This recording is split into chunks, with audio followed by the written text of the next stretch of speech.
The sands of silence.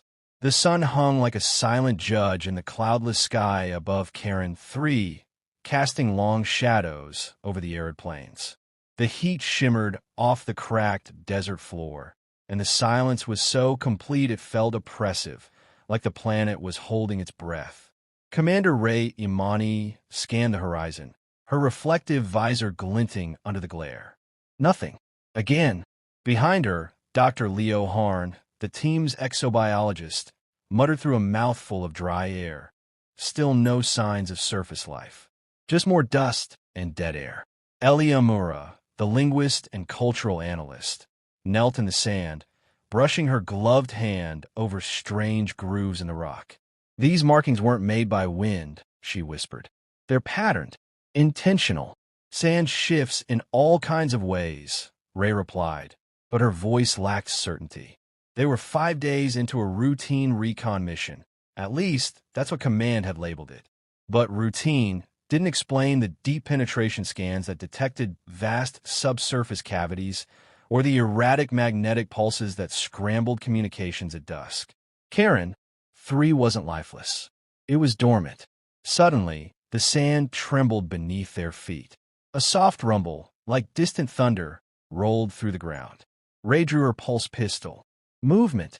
South Ridge. Form up. They turned just in time to see the dune to their left collapse inward. Something enormous was surfacing, something with intent. The creature emerged slowly, deliberately. It towered over them, easily 3 meters tall, its segmented body gleaming like armor under the twin suns. Its elongated limbs ended in razor-tipped claws, and its face was a terrifying mask of mandibles and dark, intelligent eyes. Ray's voice snapped over comms. Weapons ready. Fall back. But Elia didn't move. The creature had locked eyes with her, if those deep blue orbs could even be called eyes. A strange vibration began in her chest, as if her very heartbeat had synced with something vast and ancient. Elia, Leo hissed. Move. But the monster wasn't attacking. It slowly lowered its massive frame, claws folding close to its body, and then it knelt, not in a gesture of submission, but of recognition. The silence shattered. What the hell is it doing? Ray whispered. Elia stepped forward, slowly, her breath shallow but steady. The wind caught strands of her dark hair, whipping them around her visor. Her mind buzzed, not with fear, but with an overwhelming presence. It wasn't speaking in words, but she felt it like pressure on her thoughts. A pulse of identity. Threx. The name wasn't spoken, but it was there, fully formed in her mind. The creature tilted its head and emitted a low, resonant hum. It vibrated through the air and down into the sand, making her ribs tremble. Leo raised his scanner. It's syncing with her biorhythm. Elia, this isn't contact. It's bonding. Ray raised her pistol, but Elia extended a hand. Don't. Her voice was firm, unfamiliar even to herself. Ray hesitated. You don't understand what you're dealing with. I do, Elia said, stepping closer. The creature didn't flinch. It lowered one claw to the ground, slowly etching symbols into the sand. Symbols that matched the ones Elia had drawn in her notebook earlier that morning, sketches she couldn't explain. They were waiting for something, she whispered. Something they remembered. Something we forgot. Leo looked between them. You're saying, this isn't first contact? No, Elia murmured, feeling her skin prick with static. It's reunion. Threx raised one claw and gently touched her chest plate, exactly over her heart. The hum deepened. A sudden wind kicked up around them. From the horizon, a second creature appeared, smaller, faster, and distinctly hostile. It screeched, mandibles flaring. Threx spun on its hind legs, roaring with a vibration that felt like the planet's bones crying out. The smaller beast lunged, but in one fluid movement, Threx ripped it apart, the sand soaked with alien ichor. Silence fell again. Elia didn't scream. She didn't run. She simply stood, heart hammering in her chest as Threx turned back and awaited her next move. Ray lowered her weapon, stunned. What the hell are you? Elia finally looked away from the creature and met Ray's eyes. I'm not sure, but I think it knows. In the distance, more dunes shifted, and more creatures began to rise. The chosen tongue. The night on Karen 3 was unnaturally still. The sun had long vanished, yet the heat clung to the air like a memory that refused to fade. The research outpost lights flickered uncertainly, as if the base itself feared what now lived beyond its perimeter. Inside the dimly lit command tent, Elia Mura sat at the edge of her bunk, sweat trickling down her temple, not from heat, but from the storm inside her mind. Symbols flashed behind her eyes every time she blinked. Glyphs, spirals, and impossible language patterns that felt more familiar with each passing moment. She hadn't slept since the encounter. Not that she could. Not with Threx standing outside, motionless but ever watchful, like a silent sentinel. He hadn't spoken, didn't need to. The connection between them wasn't verbal. It ran deeper than that. Each breath she took felt shared. Each thought echoed. Each dream was no longer hers alone. "She's not infected," Leo muttered, eyes glued to the biometric readings on his portable scanner. No parasites, no neural anomalies, no external control. Ray folded her arms tightly across her chest, then explained how she's drawing alien symbols with mathematical precision. One she couldn't have known even existed. "I can't," Leo admitted, "and that's what scares me." Elia entered, calm and pale, her eyes sharper than they'd ever seen. "You're both asking the wrong question," she said, her voice firm but not cold. "It's not about what I know. It's about what I've become capable of knowing." Ray narrowed her eyes. "You think that thing enhanced you?" Elia nodded. "No, it remembered me." They stared. She sat and placed a worn-field notebook on the table between them. Page after page filled with symbols, spirals, and sketches she'd drawn in the last 2 days, some during waking hours, others while sleepwalking. One page depicted a tower buried beneath the desert, identical to ruins found in ancient drone scans. A structure they hadn't even visited yet. "This isn't random," she whispered. "It's a message, or a map." Leo leaned closer, hesitant but fascinated. "You're decoding it." "No," Elia said slowly. "I'm writing it as I receive it." Outside the tent, Threx stirred. More figures loomed in the darkness now, 3, maybe 4 of its kind. They stood in the distance, unmoving, almost reverent. "They've been dormant," Elia continued, "waiting for something to awaken them. Not just sound or presence, but a signal they could follow." "You mean you?" Ray said. "No, something in me. I think our DNA, maybe through ancient ancestry or long-forgotten contact, holds the template for a lost directive. A key. And this species was designed to respond to it." Leo asked, barely concealing the awe in his voice. Elia nodded. "I think they were engineered to follow. Not just commands, but an ideal. A voice that would unlock the Hive." Later that evening, Elia ventured out of the compound alone. Ray objected. Leo begged her to stay tethered to a biosignal. She ignored them both. She approached Threx under the violet glow of Karen's twin moons. The creature lowered itself again, antennae twitching, awaiting her touch. Elia placed her palm on its chest. The carapace was warm, humming with dormant power. "I need to see," she whispered. The world dropped away. Suddenly, she was no longer on Karen 3. She stood amid a vast subterranean hive, walls alive with pulsating light, carved with the same symbols she'd etched in her sleep. Great stone spires reached upward, surrounded by swarms of creatures that bowed at her presence. In the vision, she wasn't herself. She was older, robed in flowing material unlike anything human. And she spoke, not in English, but in a language that bent the air itself, a rhythm of thought and sound. The chosen tongue. The Hive thrived under her. But something had gone wrong. A war, a betrayal, a silence. And then, darkness. She woke with a gasp, kneeling in the sand before Threx.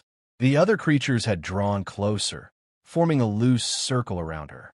Leo's voice crackled over comms. "Elia, are you all right?" She stood shakily, her skin glowing faintly with heat. "I saw it," she said aloud. "Not a memory. A genetic echo.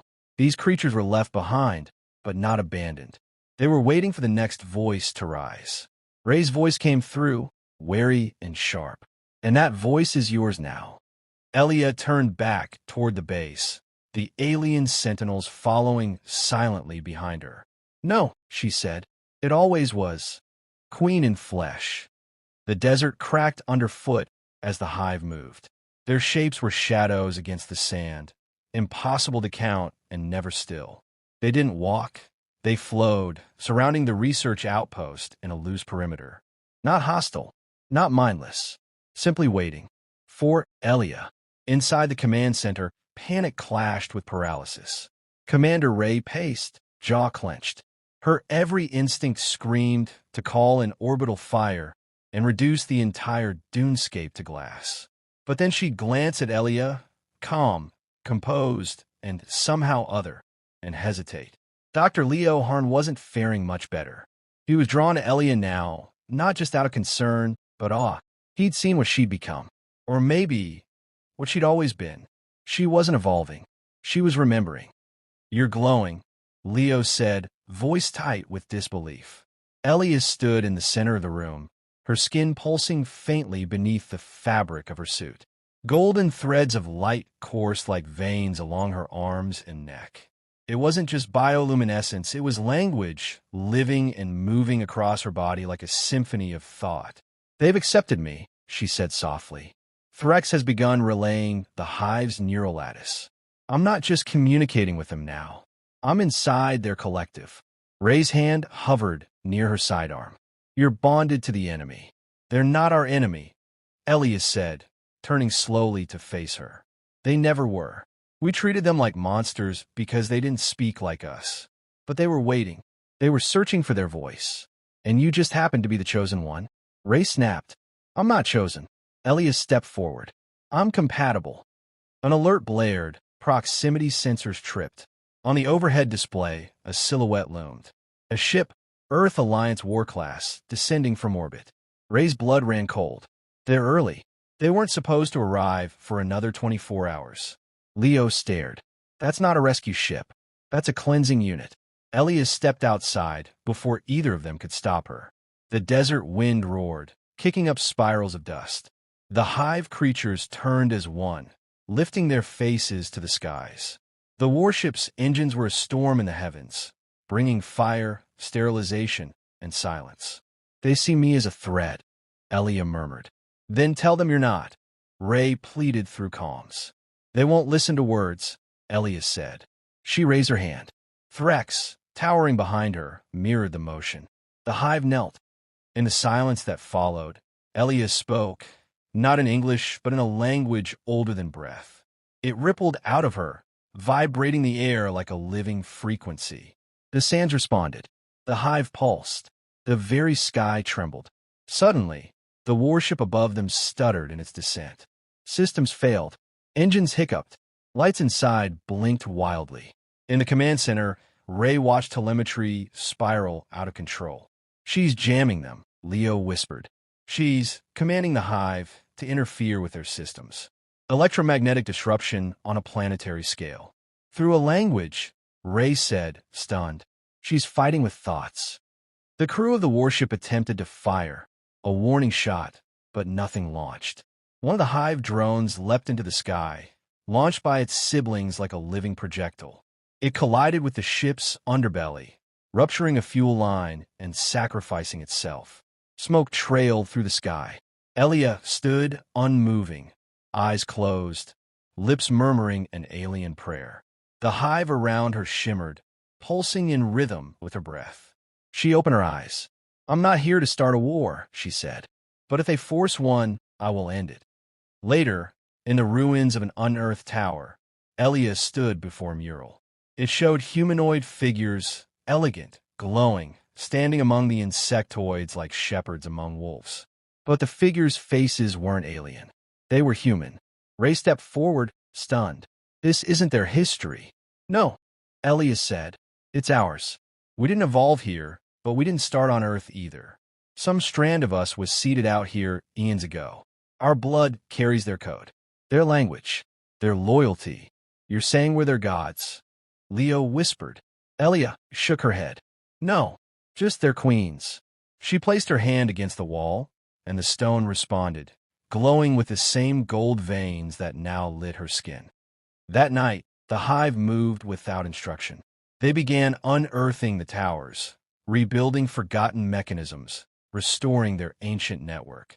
Not with tools, but with coordination, as if a billion instincts were operating in harmony.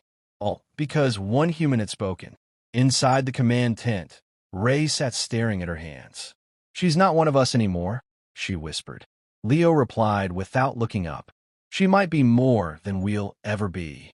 And out in the desert, Elia stood atop the highest dune, Threx behind her, the Hive alive again. And the galaxy had no idea what was coming. The Hive reclaimed. The world beneath Elia's feet was no longer quiet. The desert moaned. The sand churned as ancient machinery, long buried beneath layers of time, came to life with a low, echoing pulse.